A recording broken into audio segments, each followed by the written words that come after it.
Bilib na bilib si Katrina Halili sa pagganap ni Ken Chan bilang Destiny Rose na sinasabing kamukha raw niya.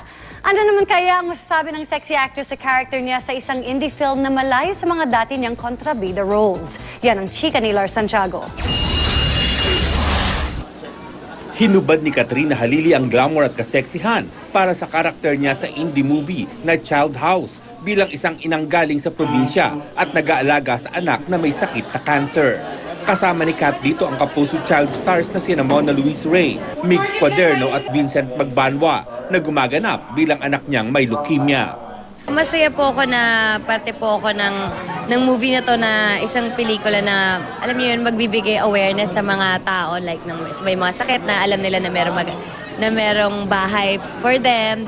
Sobrang naapektuhan si Kat sa kwento ng Child House, lalo na raw nang makita niya ang mga batang may cancer na nakatira rito. Lalo na ngayon ako na mommy ako, syempre ako ayoko nga nang nakakagat yung anak ko or nadadapa, diba? Tapos mag-struggle pa kaya sa sakit. Malayong-malayo ang karakter ni Kat sa Child House kumpara sa role niya bilang Jasmine sa Destiny Rose. Lalo raw kapanapanabik ang kwento ngayong babae na si Joey na ginagampanan ni Ken Chan dahil lalaban na ito at makikipagmalditahan na kay Jasmine. Hindi maitago ni Kat ang paghanga kay Ken sa galing nitong umarte. Ano naman ang reaksyon niya sa sinasabi ng viewers na magkamukha sila ngayong babae na si Ken? Oo nga, kahit ako nanonood, sabi ko, ay, parang ako, sabi ko, totoo ba to?